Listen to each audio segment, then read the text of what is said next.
সালামুন আলাইকুম। খুব অসাধারণ গোছের একটা হাদিস আপনাকে শোনাবো, একেবারে অসাধারণ গোছের হাদিস। এটা রয়েছে আবু দাউদের হাদিস নাম্বার 4811-তে। মোহাম্মদ সাল্লাল্লাহু আলাইহি ওয়াসাল্লাম বলছেন যে লা ইয়াসকুরুল্লাহ মান লা ইয়াসকুরুন নাস, লা ইয়াসকুরুল্লাহ মান লা ইয়াসকুরুন নাস। যে ব্যক্তি মানুষের উপকারের শুকরিয়া আদায় করতে পারে না, সে ব্যক্তি আল্লাহর উপকারের, আল্লাহর দানেরও শুকরিয়া আদায় করতে পারে না। যে ব্যক্তি মানুষের কৃতজ্ঞ হতে পারে না, মানুষের কৃতজ্ঞতা স্বীকার করে না, সে ব্যক্তি আল্লাহরও কৃতজ্ঞ হতে পারবে না, আল্লাহর কৃতজ্ঞতা স্বীকার করতে পারবে না। একেবারে অসাধারণ হাদিস। আপনি হয়তো ব্যাপারটা বুঝতে পারেননি, এমন কথা মুহাম্মদ সাল্লাল্লাহু আলাইহি ওয়াসাল্লাম বললেন কেন? আসলে কি হয়, যখন কোনো মানুষ আমাদের উপকার করে তখন সেটা ছোটোখাটো উপকার হয়ে থাকে, আর যখন আল্লাহ সুবহানাহু ওয়া তাআলা আমাদেরকে দান করেন তখন সেটা অনেক বড় দান হয়ে থাকে। যখন আমরা মানুষের ছোটোখাটো দানগুলোকে মূল্যায়ন করতে পারবো না, তখন আল্লাহ সুবহানাহু ওয়া তাআলা যখন বড় দান করবেন তখন আমরা সেটার মূল্যায়ন করতে পারবো না। ছোটোখাটো দানগুলোকে মূল্যায়ন করতে পারলে আপনি বুঝতে পারবেন যে আল্লাহ যে আপনার প্রতি দান করেছেন সেটা কত বড় দান।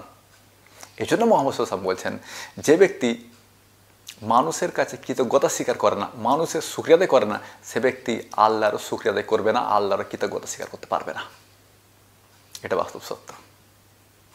এখন প্রশ্ন হচ্ছে, কোনো মানুষ যদি আমার উপকার করে তখন তাকে কিভাবে ধন্যবাদ দেওয়া উচিত, কিভাবে তার শুকরিয়া আদায় করা উচিত, কিভাবে তার কৃতজ্ঞতা স্বীকার করা উচিত? সাধারণভাবে আমরা বাংলায় বলে থাকি ধন্যবাদ, এটাকে ইংরেজিতে বলা হয় থ্যাংক ইউ, থ্যাঙ্কস, হ্যান মুক্ত বলা হয়ে থাকে। এটাকে আরবিতে বলা হয় শুকরান। তবে মুহাম্মদ সাল্লাল্লাহু আলাইহি ওয়াসাল্লাম আমাদেরকে শিখিয়েছেন একটু ভিন্নভাবে ধন্যবাদ দিতে। কীরকম? যখন কোনো মানুষ আপনার উপকার করবে তখন আপনি তাকে উত্তরে বলবেন যে জাযাকাল্লাহু খায়রান। এটা মিফকাতের একটা হাদিস নাম্বার 3024, 2324 নয়, 3024, মানে 3024 নম্বর হাদিস।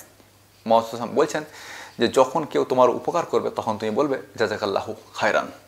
আল্লাহ আপনাকে এর বিনিময়ে, মানে এই উপকারের বিনিময়ে উত্তম প্রতিদান দিক।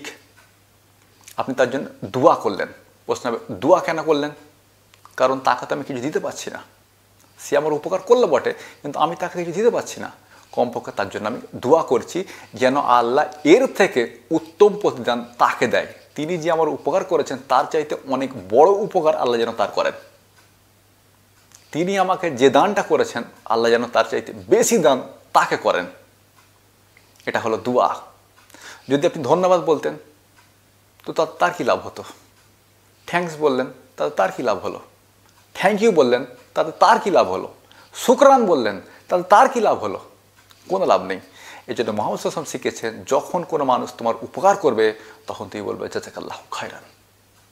আল্লাহ এই উপকারের বিনিময়ে তোমাকে উত্তম প্রতিদান দিক।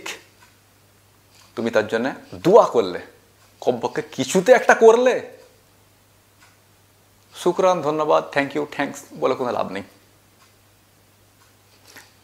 ওই মানুষটা তোমার লাভ করেছে, তোমার উপকার করেছে, বদলে তুমিও তার লাভের জন্য দোয়া করে দিলে। এটা হলো কৃতজ্ঞতা স্বীকারের, এটা হলো শুকরিয়া আদায় করার সর্বোত্তম পন্থা।